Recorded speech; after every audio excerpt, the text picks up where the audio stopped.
Hello everyone, welcome to Prema's Culinary. இன்னைக்கு நான் உங்கள்கிட்ட ஷேர் பண்ண போகிற ரெசிபி ஒரு சிம்பிளான சேனை சாப்ஸ், சேனை கிழங்குன்னு சொல்லுவாங்க, காராகரணன்னு கூட சொல்லுவாங்க. இந்த சேனை கிழங்கை வந்து நான் ஸ்கின்னை ரிமூவ் பண்ணிவிட்டு நான் இந்த மாதிரி தின்னாக இந்த பாருங்கள் ஸ்கொயராக நான் கட் பண்ணி வச்சுருக்கேன். இது நல்லா வாஷ் பண்ணிவிட்டு நான் இதை வந்து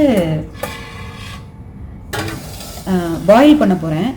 ஃபுல்லாக கம்ப்ளீட்டாக பாயில் பண்ண போகிறதில்ல, ஜஸ்ட்டு வந்து ஒரு கொஞ்சம் சாஃப்டாக இருக்கிற அளவுக்கு நான் இதை பாயில் பண்ண போகிறேன்.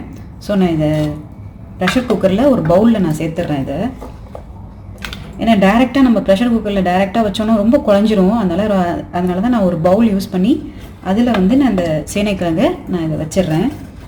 நான் இதோட கொஞ்சமாக வந்து புளி வந்து ஒரு லெமன் சைஸ் புளி வந்து கரைச்சி நான் கொஞ்சம் தண்ணி எடுத்து வச்சுருக்கேன். இந்த தண்ணியை வந்து கொஞ்சமாக நான் இதில் சேர்த்துட்றேன். ஏன்னா இப்போ இந்த ஸ்டேஜில் நம்ம அந்த புளி தண்ணியை சேர்த்தோன்னா அது வந்து நல்லா வந்து குக் ஆகிடும் ஒரு விஷயம். ரெண்டாவது வந்து என்னென்னா, அந்த சேனையில் வந்து நீங்கள் கடிக்கும் போது ஒரு புளிப்பு இருக்கும், அது ரொம்ப நல்லாயிருக்கும் அந்த சாப்ஸுக்கு. ரெண்டாவது நாக்கில் வந்து அரிப்பு வராது, கொஞ்சம் அந்த புளிப்பு இருக்கிறதுனால நாக்கில் வந்து உங்களுக்கு அவ்வளோவா இச்சினஸ் இருக்காது. ஸோ அதனால் நான் இந்த ஸ்டேஜில் இதில் கொஞ்சம் நான் புளி சேர்த்துட்டேன். நான் இதை வந்து ப்ரெஷர் குக் பண்ண போகிறேன். இதை மூடி நான் இதை ப்ரெஷர் குக் பண்ண போகிறேன். ஸோ நான் இதை குக்கரில் மூடி வச்சுட்டேன். இதை ப்ரெஷர் குக் பண்ண போகிறேன். ஜஸ்ட்டு ஒரு 1 விசில் வந்தோடனே போதும், ஆஃப் பண்ணிவிடுங்க. அதுக்கு மேலே குக் ஆக வேணாம்.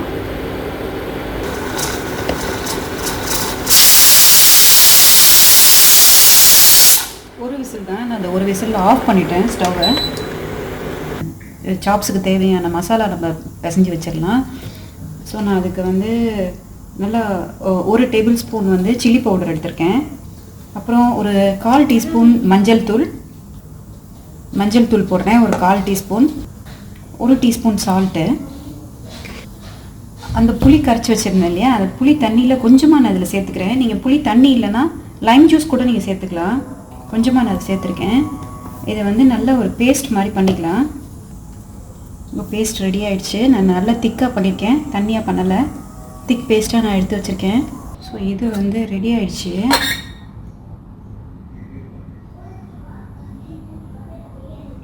ஸோ ரொம்ப குக் ஆகலை, லைட்டாக கொஞ்சம் மேல் மட்டும்தான் கொஞ்சம் சாஃப்டாக இருக்குது. ஸோ இதுதான் ரைட் ஸ்டேஜு. இந்த சில்லி பேஸ்ட்டை வந்து நான் காராகரண்டியில் அப்ளை பண்ண போகிறேன். இந்த மாதிரி ஒரு லைட் கோட்டிங்காக அப்ளை பண்ணிக்கலாம்.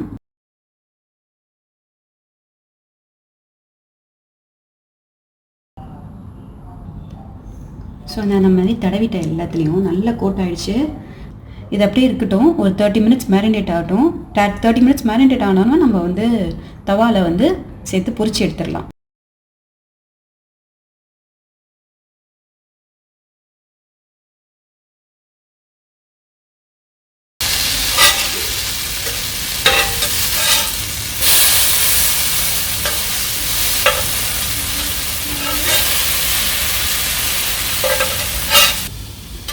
இதெல்லாம் நல்லா கோல்டு ஆகிடுச்சோ நம்ம அதை எடுத்துடலாம் பேன்லேருந்து.